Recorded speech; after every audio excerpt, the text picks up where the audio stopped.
Ladies and gentlemen, welcome to Forever Motorsports here. You're joined by myself, Mark, and by Reese, of course. We've just finished the US Grand Prix sprint race, and the news of the day is Max Verstappen started on pole, and he finishes in first position here. Lewis Hamilton, though, with a brilliant overtake into turn one, right at the beginning of the race, managed to get ahead of LeClerc, and as a result, finishes in second. LeClerc finishes in third.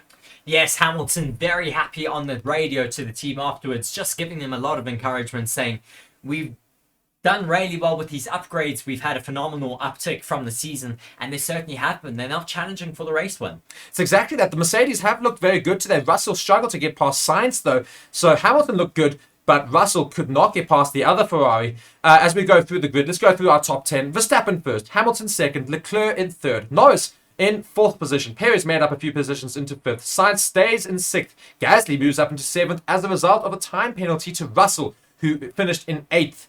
Albon in ninth, and Piastri, who dropped quite a bit down there in the first half of that race, down into 10th. Our bottom 10, Reese. Yes, Piastri seems to struggle a little bit today, as you said there. Esteban Ocon then finishing in 11th.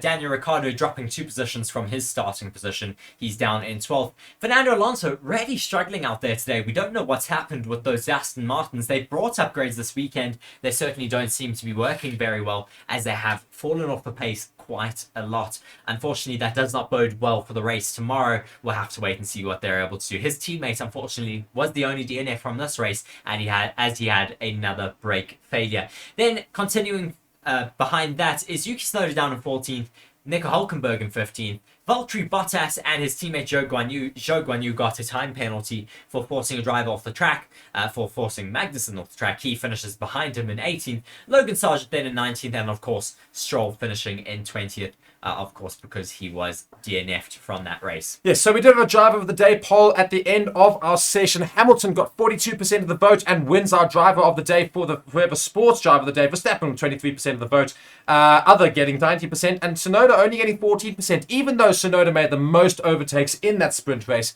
So fair play to Tsunoda, starting in 19th, getting up into 14th position. Of course, points are only shared from 8th place up to first. So what does this tell us about the race that we're going to have tomorrow, Reese? Well, I think it's going to be quite exciting. I was quite disappointed to see the Ferrari fall back.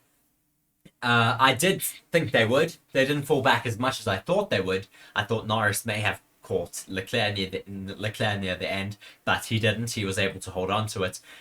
Still very exciting for us tomorrow. Just thinking of our grid again, it's Charles Leclerc P1, then it's Charles Leclerc P1, Hamilton will be in P2, and then who was it P3? Was it not Norris P3?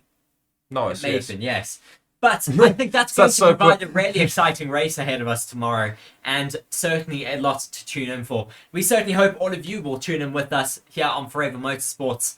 It's been an exciting session here today, and looking forward to tomorrow here, Mark. Yeah, indeed. It's been very exciting, and of course, we're going to be having the Grand Prix up next in our next live session. So be sure to stick around on the channel, guys, for the near future. And thank you so much for joining myself, Mark, and Reese next to me. You've been on Forever Motorsports. Like the video as well, guys, and thank you so much for watching. Have a great time, and cheerio.